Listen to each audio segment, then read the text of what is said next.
محمد معدن الجود والكرم وآله وأصحابه الكرام وابنه الكريم وبارك وسلم صلاة دائمة سرمدا أبدا بحمده تعالی و بکرم مصطفیٰ صلی اللہ تعالی علیہ وسلم۔ آج کی اس شب میں قرآن عظیم کے 10 پارے مکمل ہو چکے ہیں، یعنی 1/3 حصہ قرآن عظیم کا تلاوت ہو چکا ہے۔ اللہ عز و جل بقیہ 2/3 میں ہمیں آسانی عطا فرمائے اور آپ سب کو اور ہمیں صحیح انداز میں پڑھنے اور سننے کی توفیق عطا فرمائے۔ آج ہم نے سورہ اعراف کا بقیہ حصہ، سورہ انفال اور سورہ توبہ کی تلاوت کی ہے۔ 9ویں پارے میں کچھ آیات ایسی ہیں جس میں اللہ تعالیٰ نے پچھلی امتوں پر نازل کیے گئے عذابات کا ذکر فرماتا ہے۔ پچھلی امتوں پر جو عذابات آئے تھے ان میں سے چند میں آپ کے سامنے رکھوں۔ موسیٰ علیہ السلام کی قوم پر، یعنی اس میں بنی اسرائیلی تھے، عذابات کیسے کیسے آئے پہلے سنیں۔ اللہ تعالیٰ فرماتا ہے فَأَرْسَلْنَا عَلَيْهِمُ الطُّوفَانَ والجراد والقمل والضفادع والدم آیات مفصلات۔ 5 قسم کے عذابات آئے۔ وہ نافرمانی کرتے تھے، عذاب آتا تھا۔ آپ کو میں بتاؤں کہ اللہ نے ان کو نعمتیں بھی بے حساب دیں۔ بنی اسرائیل کو جو نعمتیں تھی، پتہ ہے کہ جب وہ چلتے تھے تو آسمان کا ایک ٹکڑا سایہ بن کر کے چلتا تھا کہ انہیں دھوپ نہ لگے۔ ان کے ناخن بڑھتے تو خود سے نیت کر لیں تو صاف ہو جاتے۔ کپڑے اگر میلے ہوں تو صبح سو کر اٹھیں کپڑے صاف ہو چکے ہوتے۔ کوئی محنت کرنی نہیں تھی۔ اور کھانا بھی کیا جنت سے اترتا تھا، من و سلوہ، جنت کا کھانا اترتا تھا۔ فکر کس چیز کی تھی؟ ٹینشن کیا تھا؟ نہ کمانا ہے نہ محنت کرنا ہے، لیکن باوجود اس کے وہ قوم بڑی نافرمان تھی۔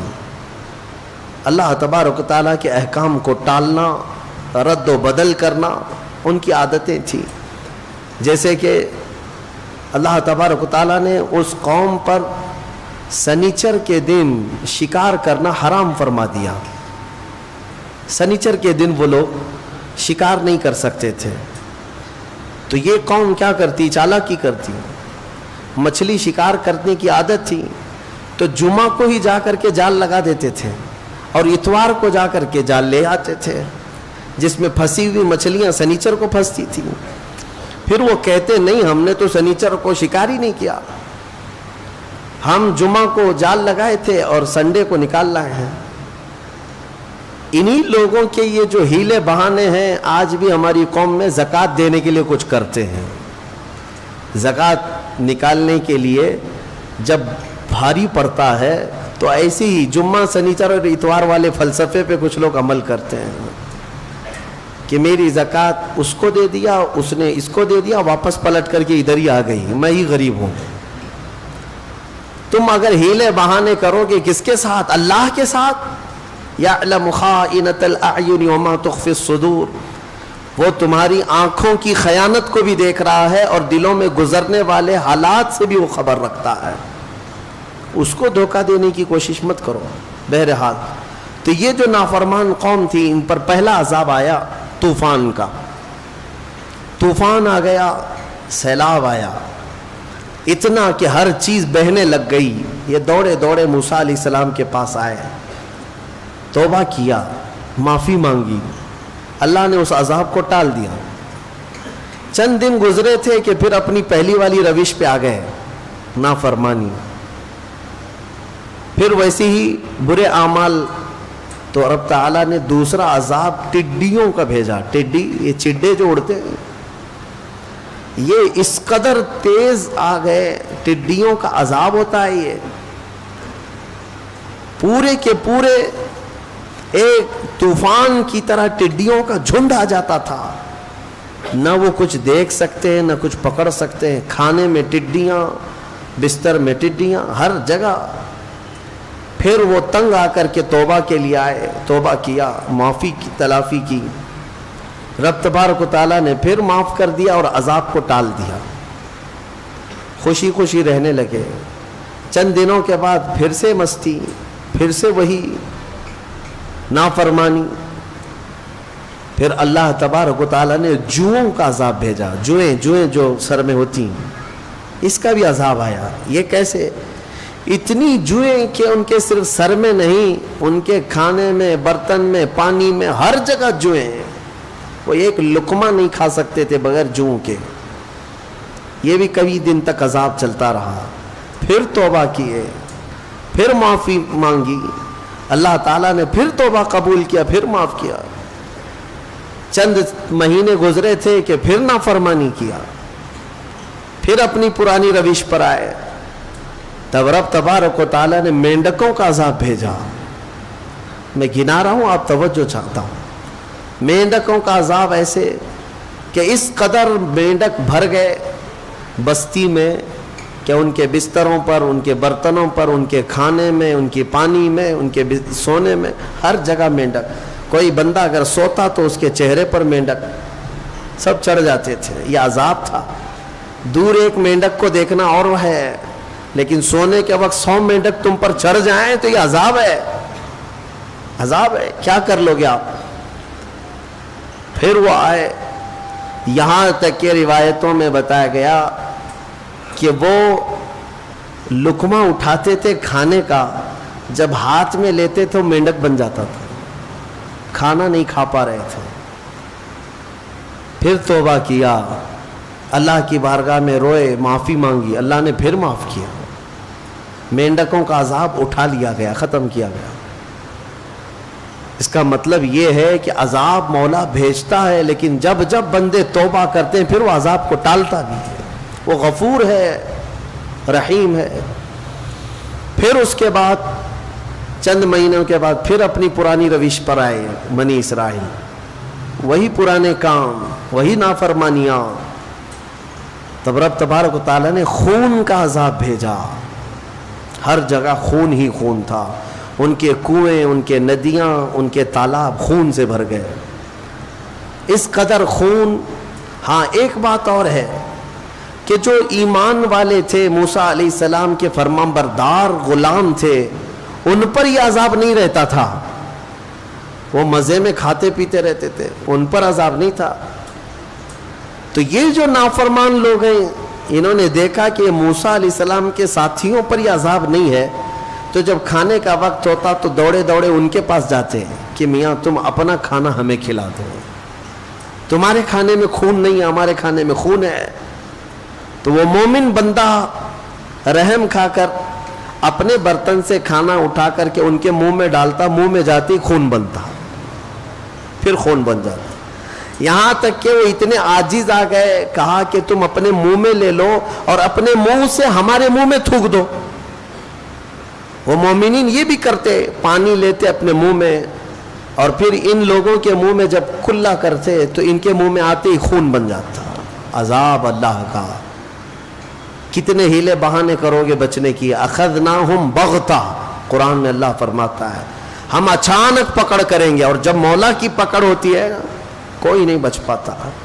7ویں پارے کی ایک آیت گزری ہے, رب تعالیٰ فرماتا ہے فَلَمَّا نَسُوا مَا ذُكِّرُوا بِهِ فَتَحْنَا عَلَيْهِمْ أَبْوَابَ كُلِّ شَيْءٍ حَتَّى إِذَا فَرِحُوا بِمَا أُوتُوا. جب لوگ بھول جائیں, اللہ کو بھول جائیں, تو رب تعالیٰ کیا فرماتا ہے, ہم ان کے لیے خوشیوں کے سارے دروازے کھول دیتے ہیں, خوب خوشیاں مناؤ.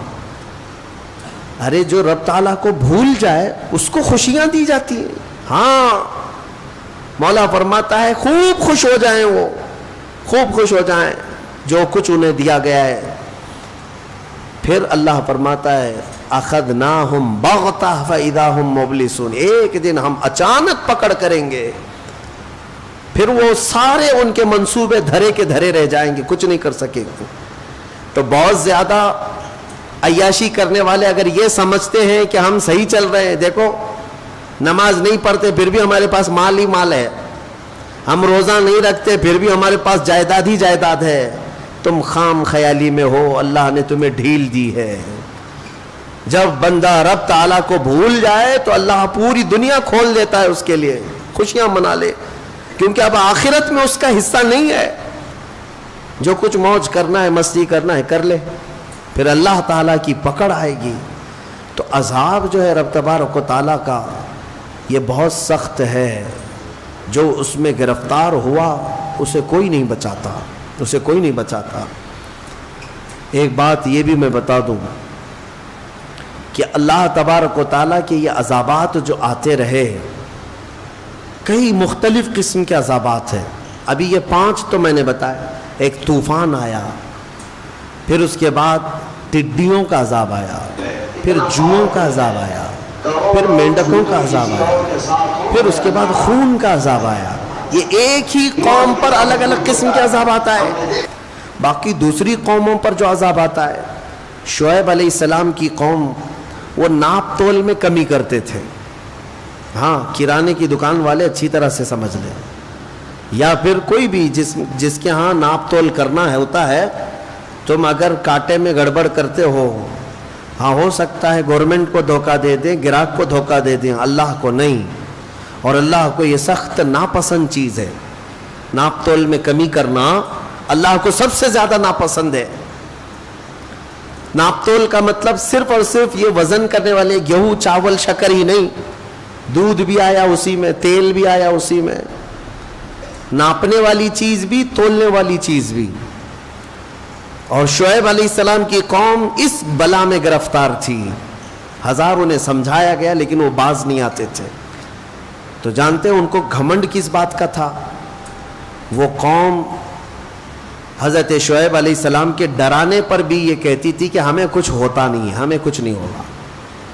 اور انہوں نے جانتے پہاڑوں کو تراش تراش کر کے گھر بنا لیے تھے, پتھر کے پہاڑوں کو, اور اس کے اندر رہتے تھے. نہ بجلیاں اس پر اثر کرتی ہیں پہاڑ کے پتھروں پر, نہ طوفان کچھ کر پاتا, کچھ نہیں ہوتا. آج بھی وہ پہاڑ موجود ہیں. حضرت صالح علیہ السلام کی قوم کی خصوصیت قرآن میں یہ فرمائی گئی کہ وہ لوگ پہاڑوں کو تراش تراش کر کے گھر بناتے تھے, ڈیزائن ایک سے ایک پہاڑ ایک خاندان کا, فری میں ملتے تھے پہاڑ. تو آج تک اگر وہ پہاڑ تراشے ہوئے موجود ہیں تو اس زمانے میں کتنے مضبوط رہے ہوں گے. تو انہیں اس بات کا گھمنڈ تھا کہ ہم سب سے مضبوط گھروں میں ہیں, کیا کر لو گے ہمارا. اللہ کے نبی ڈراتے تھے. اچھا, اس قوم کو یہ معلوم تھا کہ نوح علیہ السلام کی قوم پر جو عذاب آیا تھا وہ سیلاب آیا تھا, پانی آیا تھا. اگر ویسا عذاب آئے تب بھی ہمارا کچھ نہیں ہوگا, ہم پہاڑوں میں رہتے ہیں. اور دوسرے حضرت لوط علیہ السلام کی قوم پر عذاب آیا تھا, پتھروں کی بارش کی گئی تھی, نوکیلے پتھر برسائے گئے تھے. تو یہ شعیب علیہ السلام کی قوم یہ سمجھتی تھی کہ اگر وہ عذاب بھی آیا تب بھی ہمارا کچھ نہیں ہوگا. نوکیلے پتھر 1000 برسیں پہاڑوں پر کچھ نہیں ہوگا, وہ پہاڑ ٹوٹنے والے نہیں ہیں. ان کو اس بات کا بھی گھمنڈ تھا. اچھا, اور ایک چیز, پچھلی قوم پر ایک عذاب اور بھی آیا تھا, ہوا کا عذاب, کہ ہوا اتنی تیز چلتی کہ چھتیں اکھاڑ لے جاتی تھی, گھر کے گھر اجڑ جاتے تھے. تو شعیب علیہ السلام کی قوم کو یہ بھی گھمنڈ تھا کہ اگر ہوا کا عذاب بھی آیا تب بھی ہمارے پہاڑ اڑا نہیں سکے گی ہوا, اتنے مضبوط ہیں. سوچو, اس قوم کو یہ غرور تھا کہ سیلاب آئے تب بھی ہم بچیں گے, پتھروں کی بارش ہو جائے تب بھی ہم بچیں گے, اور ہواؤں کا عذاب آئے تب بھی ہم بچیں گے. لیکن مولا تعالیٰ نے ان کے غرور کو توڑنے کے لیے کیا عذاب بھیجا. قرآن میں رب تعالیٰ نے فرمایا ہے صرف اور صرف ایک فرشتے کو اللہ نے اتارا. ایک فرشتہ اترا, جبرائیل علیہ السلام آئے, اور انہوں نے صرف اور صرف زمین پر کھڑے ہو کر کے اپنی آواز بلند کی, چیخ ماری. فرشتے کی آواز, وہ چیخ ایسی تھی, آواز ایسی تھی کہ پہاڑوں میں موجود جتنے لوگ اندر تھے ان کے کانوں میں جب وہ آواز بجنے لگی تو ان کا سر پھٹ گیا اور بھیجا نکل کر کے باہر آ گیا. ہاں, آپ کیا سمجھتے ہیں یہ بم جو ہوتا ہے آج, ایٹم بم جو پھٹتا ہے تو دھماکہ ہوتا ہے, اس کے اندر طاقت کس چیز کی ہوتی ہے؟ آواز. آواز کی طاقت ہوتی ہے، بہت تیزی سے جب کوئی چیز آواز آتی ہے تو اچھی اچھی چیزیں ہل جاتی ہیں۔ اب جب وہ سید الملائکہ فرشتے نے آواز لگائی تو میاں تم جہاں کہیں بھی بیٹھے ہو پھٹنا تو تھا ہی، سب کے سب عذاب میں گرفتار ہوئے، اپنے مضبوط محلوں میں موجود تھے لیکن پورے کے پورے بھیجے پھٹے ہوئے تھے۔ تم اللہ کے عذاب سے بچ پاؤ گے؟ جب وہ پکڑ کرنے پر آئے تو پھر تم کہیں پر بھی جاؤ۔ اسی لیے ایک بات مجھے یاد آتی ہے محبوب الہی نظام الدین اولیاء رحمۃ اللہ علیہ کی، کہ آپ سے ایک مرید نے پوچھا کہ حضور کبھی کبھی گناہ کرنے کی اجازت تو ہونی چاہیے، کبھی کبھار گناہ کرنے کی اجازت دی جائے۔ آپ نے کہا کیوں نہیں، بالکل ہونا چاہیے۔ اب تو مرید صاحب چوڑے ہو گئے، پیر صاحب کہہ رہے ہیں ہاں ہو سکتا ہے، اجازت مل سکتی ہے۔ کہا حضور بتائیے تو صحیح کب کریں؟ کہا 2 شرطیں ہیں، جب بھی گناہ کرنا ہو 2 شرطیں ہیں میری طرف سے یاد رکھ لینا۔ کہا بتائیے جلدی۔ محبوب الہی نے فرمایا جب کبھی گناہ کرنے کا ارادہ ہوا تو اللہ کی سلطنت سے باہر جا کے کرنا، ایسی جگہ جانا جہاں اللہ کی سلطنت نہ ہو، وہاں جا کے گناہ کرو۔ ایک شرط یہ ہے۔ اس نے کہا حضور ایسی جگہ کہاں ہے؟ ایسی جگہ ہے اللہ کی سلطنت سے خارج ہو کر کے جو گناہ کرنا ہے کر لو۔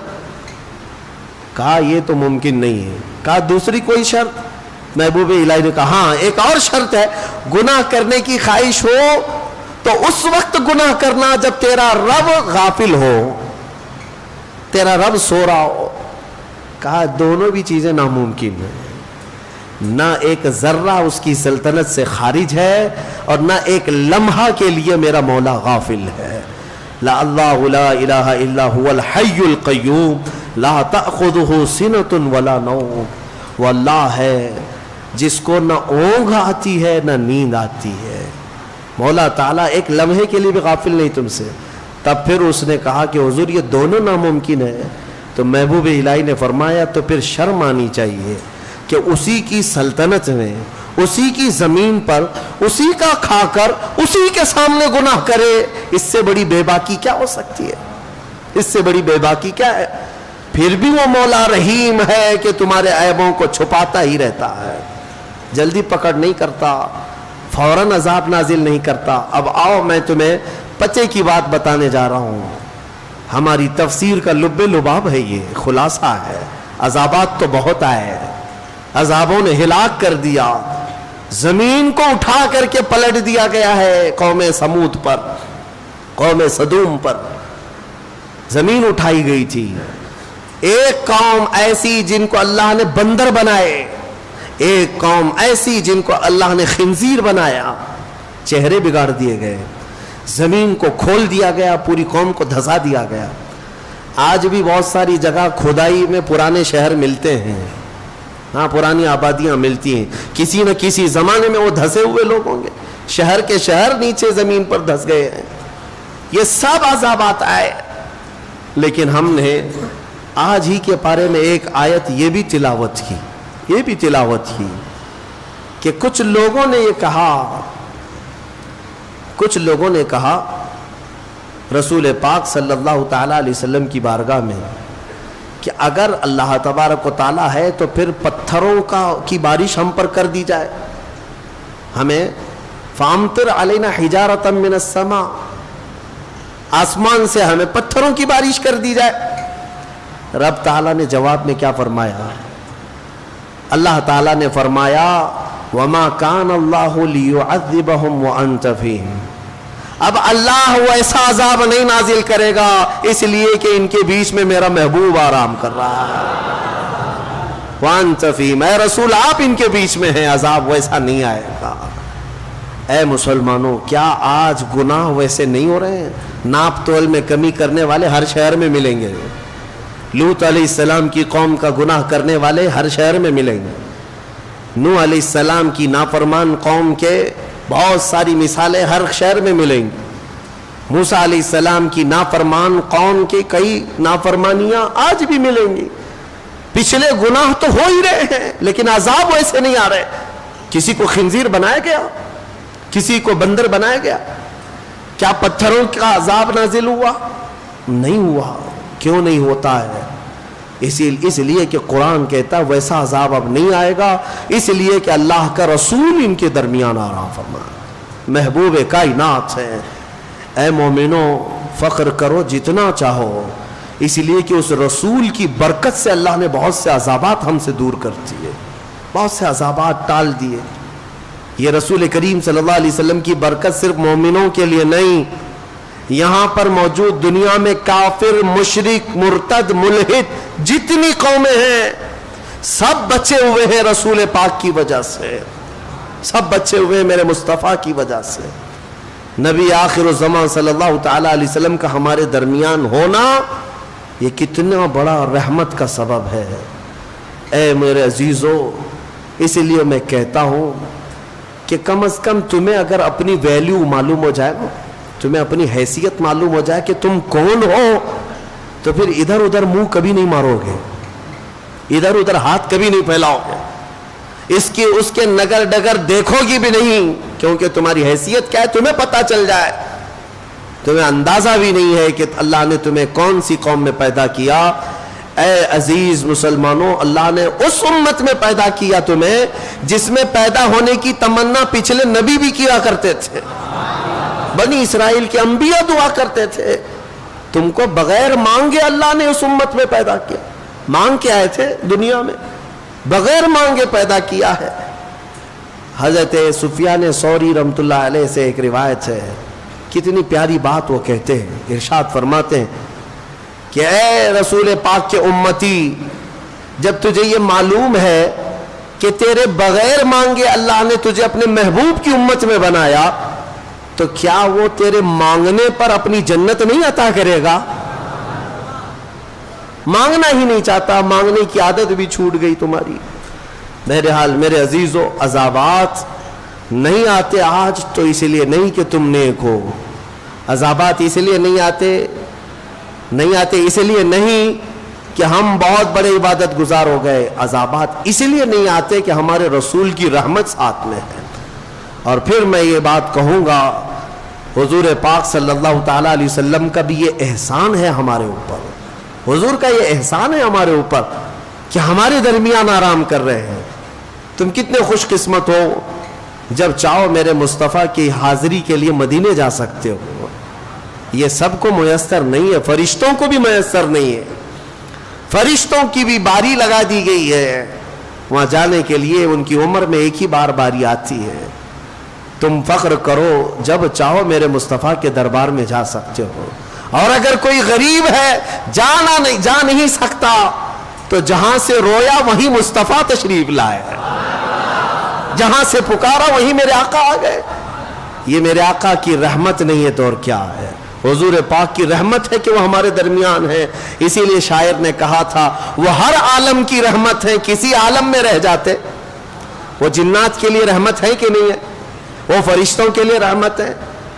اللہ تعالیٰ کے 18,000 عالم، 18,000 مخلوقات کی الگ الگ دنیا، وہ رسول سب کے لیے رحمت ہے، سب کے لیے رحمت ہے۔ کسی بھی دنیا میں رہ جاتے میرے مصطفیٰ، وہ ہر عالم کی رحمت ہے، کسی عالم میں رہ جاتے یہ ان کی مہربانی ہے کہ یہ عالم پسند آیا۔ میرے آقا صلی اللہ علیہ وسلم ہمارے درمیان ہے، یہ اس سے بڑھ کر کے کیا فخر کی بات ہے۔ اسی لیے مدینے والے 1400 سال گزر گئے، 1400 سال گزر گئے، آج بھی میں نے مدینے کے بچوں کو اور بچیوں کو دیکھا ہے، چاہے وہ ماڈرن ایجوکیشن بھی لیتے کیوں نہ ہو، اسکول میں بھی کیوں نہ جاتے ہوں، لیکن جب وہ اپنے گھروں میں آتے ہیں، فخر کسی بات پر کرتے ہیں تو یہی کہتے ہیں طلع البدر علینا، ہم پر اللہ کی طرف سے 14ویں کا چاند طلوع ہوا ہے۔ کئی سالوں پہلے کی ایک بات میں نے غالباً کہا تھا اپنی کسی بیان میں، ایک مولانا صاحب ہیں، وہ عالم دین ہیں بڑے، وہ مدینہ طیبہ کی حاضری میں تھے، تب وہاں پر ان کے سفر کے دوران کی بات انہوں نے ہمیں بتائی تھی کہ ایک چھوٹی سی بچی 6 سال کی بچی تھی، وہ کچھ مانگنے کے لیے آئی کہ بابا کچھ دے دو ہم کو، تو انہوں نے اٹھا کر کے دے دیا، اور بڑی پیاری بچی تھی، اس کو بلایا، کہا کہ ادھر آ بیٹا، تو ہمارے ساتھ چلے گی؟ میں تیری پرورش کروں گا، میں اپنے گھر لے جاؤں گا، اور اس کو طرح طرح کی نعمتوں کا ذکر کر کے بتایا، ہمارے ہندوستان میں ایسا ہے ویسا ہے۔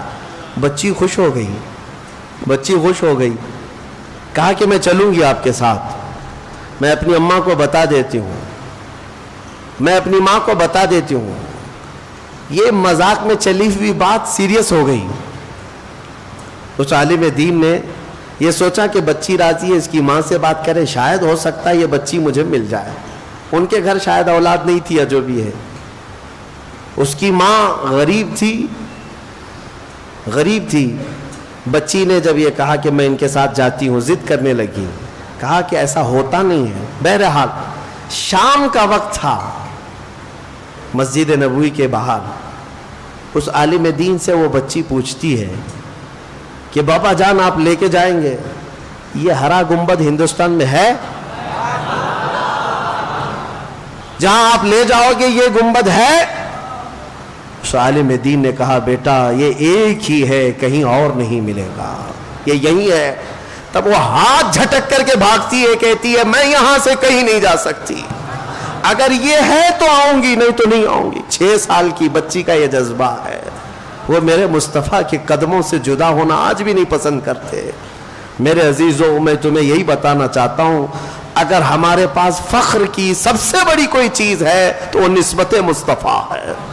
میرے آقا ہمارے ساتھ ہے، حضور پاک صلی اللہ علیہ وسلم کی محبت ہمارے ساتھ ہے۔ یہی چیز تو آج تک ہمیں عذابوں سے بچا رکھی ہے۔ اور میں اکثر اس بات کو گنگنایا بھی کرتا ہوں۔ اعلیٰ حضرت فاضل بریلوی رضی اللہ تعالیٰ عنہ نے ہمیں یہ سکھایا بھی تھا، خوف نہ رکھ رضا ذرا، تو ہے عبد مصطفیٰ۔ مصطفیٰ کا جب تو غلام ہے تو ڈرتا کیوں ہے؟ کس سے ڈرتا ہے؟ ہاں، سپاہیوں سے ڈر ہے، قاتلوں سے ڈر ہے، ظالموں سے ڈر ہے، کس سے ڈر ہے؟ کیا کریں گے؟ خوف نہ رکھ رضا ذرا، تو ہے عبد مصطفیٰ، تیرے لیے امان ہے، تیرے لیے امان ہے۔ اور پھر ہم تو یہی کہتے ہیں، ڈھونڈا ہی کریں صدر قیامت کے سپاہی، وہ کس کو ملے جو تیرے دامن میں چھپا ہو۔ میرے آقا صلی اللہ تعالیٰ علیہ وسلم کی طرف آ جاؤ، ان کے قدموں میں رہنے میں فخر محسوس کرو، اللہ ہر عذاب سے محفوظ رکھے گا۔ میرے عزیزوں، یہ تھا پچھلی تفسیر کا کچھ بقیہ حصہ تھا، لیکن ایک آیت کریمہ اس کو میں ضرور ذکر کرتا ہوں جو یادگار ہے 10ویں پارے سورہ توبہ کی۔ اللہ تبارک و تعالیٰ نے ایک سفر کا ذکر فرمایا، اور وہ بہترین سفر ہے۔ کس کا سفر؟ میرے مصطفیٰ کریم کا۔ مکہ سے لے کر مدینے کا جو سفر تھا، ہجرت کے سفر کا ذکر آج کے پارے میں آیا ہے۔ اللہ تعالیٰ نے ذکر فرمایا، رسول کریم صلی اللہ تعالیٰ علیہ وسلم مکہ مکرمہ میں 13 سال تک قیام فرمائے اعلان نبوت کے بعد، اور بڑی مشقتیں، بڑی کلفتیں دیکھنے کو ملی۔ 3 سال میرے آقا صلی اللہ علیہ وسلم کے پورے خاندان کا مکہ والوں نے بائیکاٹ کیا تھا، سوشل بائیکاٹ، سماجی بائیکاٹ، کھانا پینا ملنا جلنا سلام کلام سب بند کر رکھا تھا، کسی کو حضور کے خاندان کے قریب تک آنے نہیں دیتے تھے۔ 3 سال میرے آقا صلی اللہ تعالیٰ علیہ وسلم کے جو ایسے گزرے، ان میں کئی دن ایسے آئے ہیں جس میں صرف ہرے پتے میرے آقا نے کھائے، چمڑوں کو ابال کر کے کھایا گیا۔ یہ دن آئے تھے مکہ میں، مکہ کے کفار نے بڑے ظلم کیے، حضور کے غلاموں کو پکڑ کر کے مارا، قتل کیا، شہید کیا۔ 13 سال کے بعد میرے مولا نے، رب تعالیٰ نے رسول کریم صلی اللہ علیہ وسلم کو حکم فرمایا کہ اے محبوب، آپ مکہ سے نکل کر کے مدینے کے سفر پر چلیں۔ یہ وہی ہجرت کی رات ہے جب میرے آقا صلی اللہ تعالیٰ علیہ وسلم کو قتل کرنے کے لیے مکہ کا ہر خاندان تیار تھا۔ تقریباً وہاں پر 13 یا 14 خاندان آباد تھے، ہر خاندان کا ایک ایک آدمی میٹنگ کر کے آ چکا تھا کہ آج کی رات ہم ان کا کام تمام کر دیں گے، ختم کر دیں گے۔ اور سارے لوگ اپنے اپنے ہاتھوں میں تیز دھار تلوار لیے میرے آقا صلی اللہ علیہ وسلم کے گھر کے ارد گرد کھڑے ہو گئے کہ رات کا وقت ہوگا، سب کے سب اندر داخل ہوں گے، ایک ساتھ حملہ کریں گے۔ کیونکہ اس زمانے میں بدلے کی لڑائیاں بہت چلتی تھیں، تو سارے خاندان والے اس لیے آ گئے تھے کہ قریش پھر محمد صلی اللہ علیہ وسلم کے بدلے کے لیے لڑ نہ سکے کسی سے۔ سب خاندان ہیں تو کس سے لڑیں گے قریش، اس لیے سارے لوگ مل کر کے قتل کرنا چاہتے تھے. اور اسی رات کو مولا تعالیٰ حکم فرماتا ہے رسول آپ یہاں سے ہجرت فرمائیں. مولا کائنات علی مرتضیٰ شیر خدا رضی اللہ تعالیٰ عنہ میرے آقا صلی اللہ تعالیٰ علیہ وسلم کے ساتھ تھے. حضور نے ان کو اپنے بستر پر لٹایا اور خود میرے آقا گھر سے باہر نکلے یاسین شریف کی تلاوت کرتے ہوئے، اپنے ہاتھ میں مٹی اور کنکریاں کچھ لیں اور جو باہر گھر کے کھڑے تھے ان کفار کے منہ پر پھینک دیا، اور حضور اکرم صلی اللہ علیہ وسلم ان کے درمیان سے چلتے چلتے نکل آئے. کسی ایک کافر کو بھی میرے آقا نظر نہیں آئے. جان ہے، اعلیٰ حضرت فرماتے ہیں کہ جان ہے، جان کیا نظر آئے، کیوں عدو گرد غار پھرتے ہیں. حضور پاک صلی اللہ علیہ وسلم جانے کائنات ہیں. اور میں یہ بات کہا کرتا ہوں، حضور اکرم صلی اللہ تعالیٰ علیہ وسلم کا دیدار اسے حاصل ہوگا جو ان کا عشق رکھتا ہو، ان کی محبت رکھتا ہو، ورنہ سامنے رہ کر کے بھی اندھا ہو سکتا ہے، سامنے رہ کر کے بھی اندھا ہو سکتا ہے. مولا نے آنکھیں اندھی کر دی ان کفار کی، ان کے بیچ سے نکل کر کے آئے. اور جب مدینہ طیبہ جانا تھا تو حضرت ابوبکر صدیق کو ساتھ لیا، ان کے گھر سے ان کو اپنے ساتھ لیا. اور مدینے کے راستے پر جانے سے پہلے غار ثور بیچ میں، یہ اپوزٹ ڈائریکشن میں ہے، مدینے کے راستے پر نہیں، اپوزٹ ڈائریکشن میں ہے. لیکن حضرت ابوبکر صدیق کے مشورے پر اس غار ثور میں تھوڑا سا رکنا ہو گیا، اس لیے کہ پتا تھا کہ کل صبح اب یہ مکہ والے تلاش شروع کر دیں گے، ڈھونڈیں گے ادھر ادھر.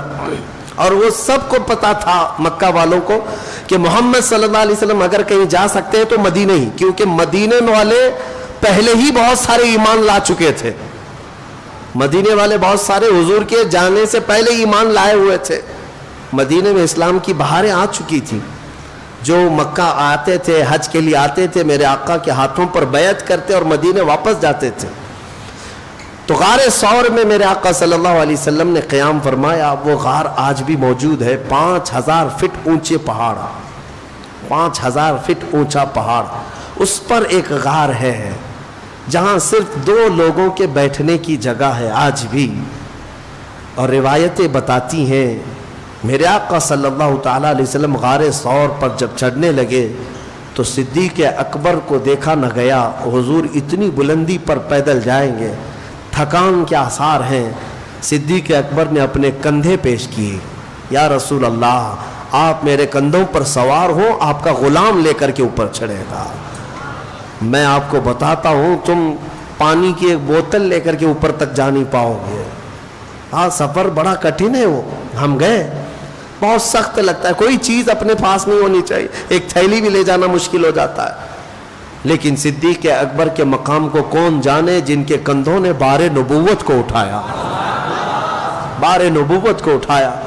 اور حضرت ابوبکر صدیق اس غار تک لے گئے اور اس غار کو ہر طرح سے کپڑے پھاڑ پھاڑ کر بند کیے، کوئی سوراخ باقی نہ رہے کہ کہیں سے کوئی کیڑا بھی آ کر میرے مصطفیٰ کریم کو ایذا نہ پہنچا سکے.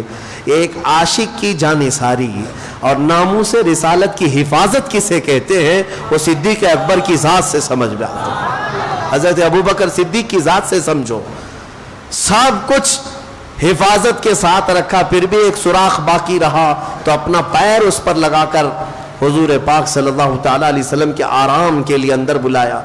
میرے آقا صلی اللہ تعالیٰ علیہ وسلم آرام کرتے رہے، لیکن ابوبکر صدیق کے پیر میں ایک سانپ ڈستا رہا، بہت پرانا سانپ جس کا زہر چڑھ کر کے ان کا پیر پیلا پڑ گیا، لیکن پیر ہٹانے کو تیار نہیں. حضور پاک کے آرام میں خلل نہ ہونے پائے. ہاں حضور کے لیے قربانیاں دینا، ایک ڈنڈے سے بھاگنا، یہ ناموس رسالت کی حفاظت کا معاملہ نہیں ہے. جان پر بنا چکی تھی لیکن پیر نہیں ہٹایا. صدیق اکبر کا ایمان کیا تھا؟ موت آئے گی تو رخ مصطفیٰ پہ آئے گی، حضور سامنے ہے، پھر کس بات کا ڈر ہے. حضرت ابوبکر صدیق پیر نہیں ہٹائے. درد کی شدت اتنی بڑھ گئی، خود میرے آقا بیدار ہوئے. پوچھا کہ کچھ تکلیف ہو رہی ہے ابوبکر؟ کہا یا رسول اللہ سانپ کاٹ رہا ہے. میرے آقا نے فرمایا پیر ہٹا دو. کہا نہیں کہیں آپ کو ایزا نہ دے دے. حضور نے فرمایا تم پیر ہٹاؤ, کوئی موذی ہمیں ایزا نہیں دے گا. جانور حضور کو ایزا نہیں دے سکتے کیونکہ میرے آقا ان کے لیے بھی رحمت ہے. ہاں ان کے لیے بھی رحمت ہے. آپ نے پیر ہٹایا, سانپ اندر آیا. جو دیدار کا مشتاق تھا دیدار کیا اور ویسے ہی واپس چلا گیا. صدیق اکبر کو اگر اس نے ڈسا بھی ہے تو وہ عشق کی پیاس تھی, حضور پاک صلی اللہ علیہ وسلم کے دید کی تڑپ تھی. رسول کریم صلی اللہ تعالی علیہ وسلم نے اپنا لعاب پاک حضرت ابو بکر کے پیر میں لگایا اور ان کا پورا زہر اتر گیا. سانپ کا زہر ختم ہو گیا, کوئی زہر کا اثر بھی نہیں تھا. اور میں سمجھتا ہوں کہ حضرت ابو بکر کو یہ معلوم تھا, اسی لیے پیر نہیں ہٹا رہے تھے. زہر چڑھنے تو سر تک بھی چڑھے تو کیا ہونا ہے, لعاب مصطفیٰ سامنے موجود ہے. ارے شفا خانہ پورا ان کے سامنے ہے, تو سانپ ڈسے کہ بچھو ڈسے, کیا ڈر ہے اور کیا فکر ہے. اور اس کے بعد ہاں ظاہر سی بات ہے اتنا مضبوط ایمان صدیق اکبر کا. اعلیٰ حضرت اسی کو فرماتے ہیں صدیق نے غار میں جاں ان پہ دے چکے. صدیق بلکہ غار میں جاں ان پہ دے چکے. جان بچانا کیا ہے پتہ ہے آپ کو؟ فرض ہے.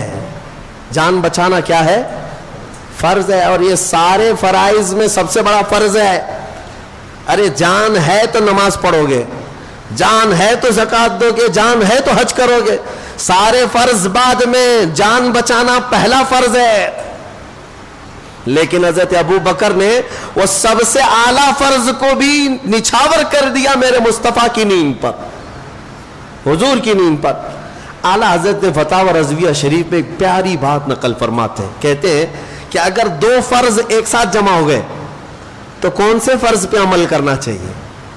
دو فرض ایک ساتھ جمع ہو جائیں تو کون سے فرض پہ عمل کرنا چاہیے؟ ایک ہی وقت میں دو فرض آ گئے, کون سے فرض پر عمل کرے؟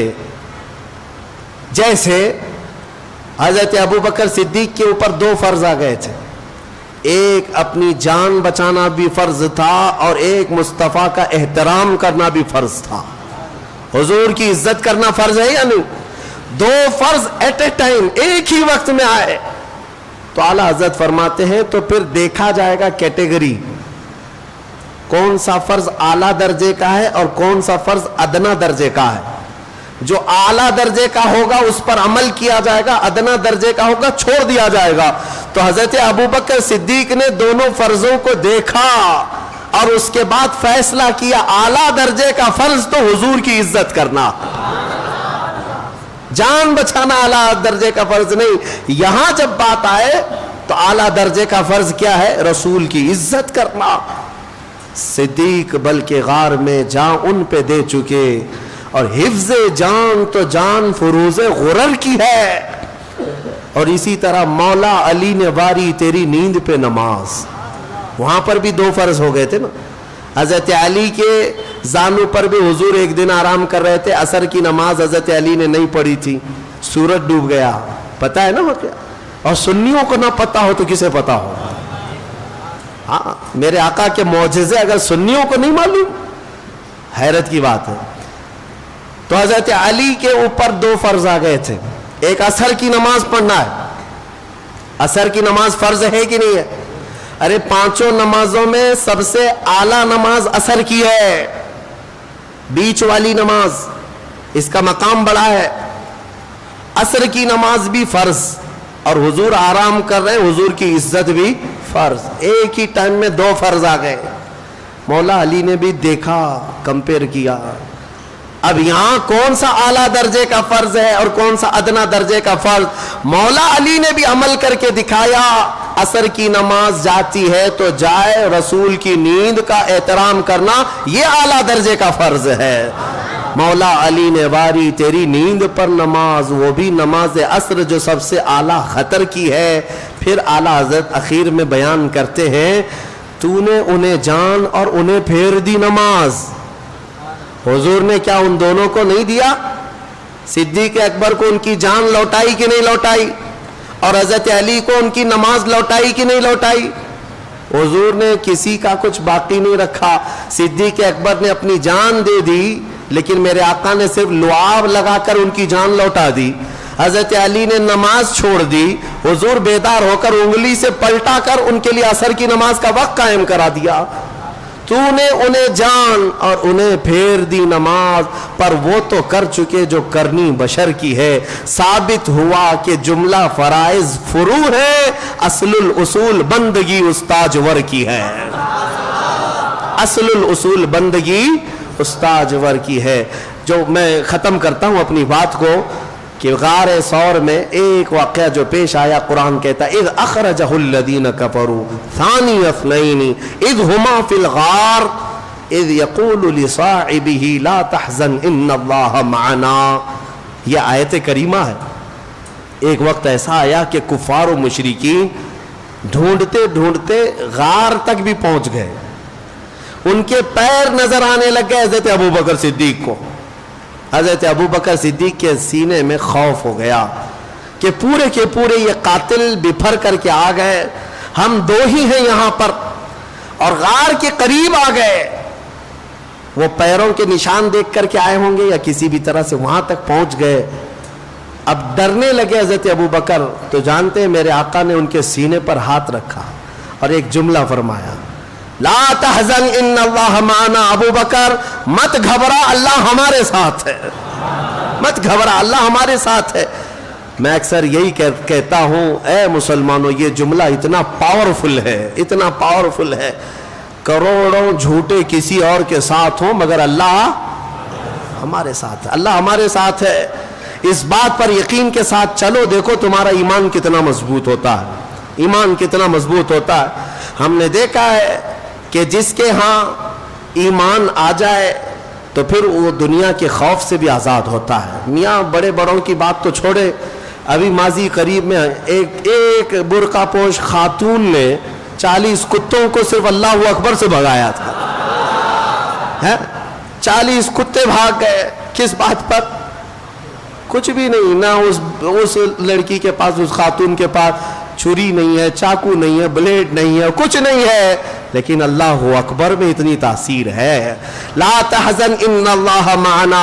مت گھبراؤ, بے شک اللہ ہمارے ساتھ ہے. یہ جملہ مجھے عرض کرنا تھا. آج بھی میں آپ سب سے یہی کہتا ہوں, گھبراؤ مت.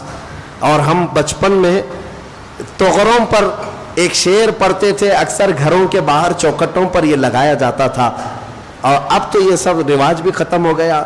نہ گھبراؤ مسلمانوں, ابھی خدا کی شان باقی ہے, ابھی اسلام زندہ ہے, قرآن باقی ہے. یہ ایک طرح سے حوصلہ دیا جاتا تھا, گھبراؤ مت, ابھی خدا کی شان باقی ہے, ابھی خدا ہے, ابھی اسلام زندہ ہے, قرآن باقی ہے, کچھ نہیں ہوگا انشاءاللہ العزیز. بہت سارے موذی کیڑے آئے لیکن اسلام کا کچھ نہیں نقصان ہوا انشاءاللہ العزیز. صبح قیامت تک یہ اسلام لہلہاتا ہی رہے گا. اسلام تیری نبض نہ ڈوبے گی, حشر تک تیری رگوں میں رواں خون ہے 4 یار کا. اب میں تفسیر چونکہ پوری میری ہو نہیں سکی, ہجرت کا یہ سفر میرے آقا صلی اللہ تعالیٰ علیہ وسلم کا ابھی طویل ہے, لیکن میں یہیں پر روکتا ہوں. مدینہ طیبہ میرے آقا صلی اللہ تعالیٰ علیہ وسلم تقریباً 8 یا 9 منزلوں کے بعد پہنچے تھے تو شاندار مدینے والوں نے استقبال کیا تھا. لوگ کہتے ہیں حضور مکہ میں پیدا ہوئے تو وہاں پر تو جشن عید میلاد النبی نہیں منایا گیا. حضور پیدا ہوئے تھے تو میلاد نہیں منایا گیا. بہت سارے لوگ یہ سوال کرتے ہیں, ان سے جواب یہ دینا کہ حضور جب پیدا ہوئے تھے تو مکہ میں صرف کافر ہی کافر تھے سوائے بی بی آمنہ اور حضرت عبد المطلب کے. کون تھا وہاں پر؟ تو کافروں سے پوچھو گے میلاد نہیں منائے تھے. اگر تم بھی انہی کی کیٹیگری کے ہو تو مت مناؤ, کیا فرق پڑتا ہے. ہاں لیکن حضور جس دن مدینے میں انٹر ہوئے تھے, جس دن مدینے میں داخل ہوئے تھے, ارے چھوٹے بچے سے لے کے بوڑھے تک ہر کوئی مدینے کی گلیوں میں آ کر دف بجا بجا کر خوشیاں منا رہے تھے. ہم پر مولا کا 14ویں کا چاند طلوع ہو چکا ہے. طلع البدر علینا من ثنیات الوداع. الحمدللہ اسی بات پر فیصلہ ہو جائے گا کہ اگر حضور کے آنے پر تم مکہ کے کافروں کی اقتدا کرتے ہو تو تمہیں مبارک, الحمدللہ ہم مدینے کی ان بچیوں کی اقتدا کرتے ہیں جنہوں نے میرے آقا کا استقبال کیا تھا. اللہ تبارک و تعالی ہمیں انہی عاشقوں کی جماعت میں زندہ رکھے اور انہی میں ہمارا خاتمہ فرمائے. آج ایک تاریخی دن ہے. آج پورے کرناٹک کی آبرو حضور سیدی آقائی سیدنا ہاشم پیر دستگیر رضی اللہ تعالیٰ عنہ کا عرس مبارک. بیجاپور کے قطب بلکہ دکن کے ایک بڑے قطب ہیں سیدنا ہاشم پیر دستگیر رضی اللہ تعالیٰ عنہ. وہ اپنے زمانے میں ہی مشہور تھے مرید نواز نام سے. بلکہ جیسے سرکار غریب نواز کا لنگر ہوتا تھا, حضرت سیدنا ہاشم پیر بھی بڑے سخی بہت ہی سخی اولیاء کاملین میں شمار ہوتے ہیں. میں نے ان کی تاریخ میں پڑھا ہے, آپ حیرت میں ڈوب جاؤ. حضرت ہاشم پیر کے آستانے پر صبح 30 من اور شام میں 30 من گوشت روزانہ بنتا تھا. من جو ہے وہ تو چھوٹ گیا ہے, من کتنا ہوتا ہے, 1 کلو کے برابر نہیں ہے, ہاں کافی کلو کا 1 من ہوتا ہے. 30 من صبح 30 من شام میں روزانہ غربا اور مساکین کے لیے ان کے ہاں لنگر تقسیم ہوتا تھا. ہاشم پیر دستگیر رضی اللہ تعالیٰ عنہ کی ولادت جو ہے 980 ہجری کے آس پاس کی ہے. آپ 10ویں صدی ہجری کے اولیاء کاملین میں سے ہیں اور آپ کا سلسلہ نسب حسینی سادات میں سے ہیں. آپ سید الشہداء امام علی مقام سیدنا امام حسین رضی اللہ تعالیٰ عنہ کی آل میں سے ہیں. اور مجدد وقت حضرت سیدنا شاہ وجیہ الدین علوی گجراتی رضی اللہ تعالیٰ عنہ شتاری, ان کے خاندان سے آپ کا تعلق ہے. آپ کے والد گرامی حضرت برہان الدین. میں صرف 1-2 باتیں عرض کر دیتا ہوں میں برکت کے لیے, اس لیے کہ ہماری یہ ہاشمی مسجد اسی ہاشم پیر کی نسبت سے ہے. تو ہاشمی مسجد میں تو ظاہر سی بات ہے ان کا ذکر کرنا ہم سب کے لیے لازم ہے. ویسے بھی سنیوں کے لیے کرناٹک کے بیجاپور کے اس قطب کو پڑھنا لازم ہے. حضرت سیدنا ہاشم پیر کی جب ولادت ہوئی, ولادت کے صرف 3 گھنٹے کے بعد ان کی ماں کا انتقال ہو گیا. آپ کی والدہ صرف 3 گھنٹے کے بعد انتقال کر گئی. پیدا ہوا آج بچہ سادات کے گھر کا بچہ ہے, لیکن جب دودھ پلانے کی بات آئی تو کئی عورتیں آئی, خاندان کی بھی باہر کی بھی. کسی کا دودھ آپ نے چھوا نہیں, دودھ پیتے ہی نہیں تھے. سب گھبرا گئے, کسی کا دودھ نہیں پکڑ گئے. پھر آخر ایک نابالغہ چھوٹی سی لڑکی وضو کے ساتھ جب وہ بچے کو لیتی ہے تو اس سے آپ دودھ پینا شروع فرماتے ہیں. اور اللہ تبارک و تعالیٰ کی قدرت کے اس کے سینے میں دودھ اللہ نے پیدا فرمایا, ورنہ یہ ممکن ہے. ایک کم عمر خاتون, یہاں تک کہ جب تک آپ کی ایام رضاعت رہی, جب تک آپ دودھ پیتے رہے اسی خاتون سے دودھ پیتے, اور بھول کر کے کبھی وہ لڑکی یا وہ خاتون کبھی وضو نہ کرتی تو سیدنا ہاشم پیر منہ تک نہیں لگاتے تھے. جب تک دودھ پیے ہیں, وہ رضائی ماں جب تک وضو میں رہتی تو دودھ پیتے تھے. یہ شان تھی آپ کی سیدنا ہاشم پیر علوی رضی اللہ تعالیٰ عنہ. اور ایک بات میں عرض کر دوں, جب آپ جوانی پر آئے تو ساری تربیت آپ کے والد گرامی کی تھی حضرت برہان الدین.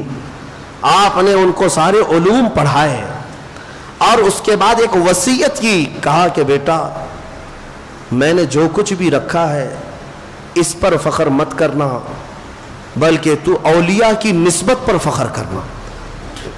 اور حضرت شاہ وجیہ الدین کے پاس ان کے ہاں بھیجا کہ تیری کچھ امانتیں احمد آباد میں رکھی ہوئی ہیں, لے آ. یہ وصیت کر کے والد انتقال کر گئے. اس وقت حضرت سیدنا ہاشم پیر کے پاس بے پناہ جائیدادیں بہت کچھ تھی والد کی طرف سے جو ملی تھی.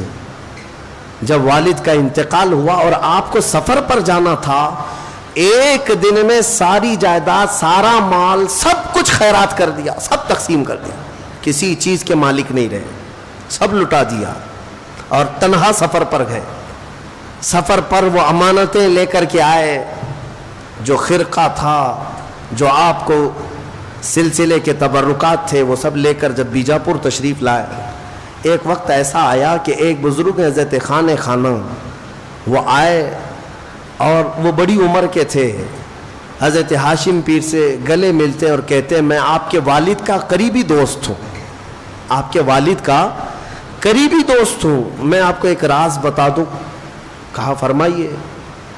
تو خانہ نے کہا کہ آپ کے والد کے ساتھ میں رہتا تھا، آپ کے والد نے فلاں کو فلاں کو فلاں کو فلاں کو فلاں کو نام گناتے گناتے کہا اتنے لوگوں کو آپ کے والد نے قرض حسن دیا ہے، اور وہ کل جائیداد اس زمانے کے 3 لاکھ روپے ہوتے، آج کے شاید ہو سکتا ہے کروڑوں کے ہو جائیں، کروڑوں کے ہو جائیں. تو حضرت ہاشم پیر نے کہا اتنے لوگوں کو میرے باپ نے قرضہ دیا ہے لیکن مجھے نہیں بتایا، مجھے نہیں پتا. اور اس کے بعد حضرت خانہ نے کہا آپ قرضہ وصولی کا حکم دے دیں، سب کی طرف سے قرضہ آ جائے گا. آپ نے مسکرا کر ایک جملے میں فرمایا جو مجھے وراثت میں ملا تھا وہ میں نے تقسیم کیا، تو پھر ان لوگوں سے قرض حسن واپس لینے کا سوال ہی نہیں پیدا ہوتا. مجھے اللہ تبارک و تعالیٰ نے فقر عطا کیا، میں اسی فقر میں پوری زندگی گزاروں گا. فقر کے ساتھ پوری زندگی بتائی ہے. حضرت سیدنا ہاشم پیر دستگیر رضی اللہ تعالیٰ عنہ کی ذات پر پھر کسی اور موقع پر عرض کروں گا. وہ اللہ تبارک و تعالیٰ کے ایسے ولی جو زاہد فی دنیا تھے، دنیا میں رہ کر کے زہد کیا، ترک دنیا کیا، کبھی دنیا اپنے قریب آنے نہیں دیا، پھٹکنے نہیں دیا. اللہ تبارک و تعالیٰ ان کے قدموں کی برکت ہمیں عطا فرمائے، ان کی نسبت اللہ تعالیٰ ہم سب کو تا دیر قائم و دائم فرمائے، اور ان کے فیوز و برکات سے ہمارے پورے مجمع کو مولا تعالیٰ فیض یاب فرمائے. وآخر دعوانا ان الحمد للہ رب العالمین.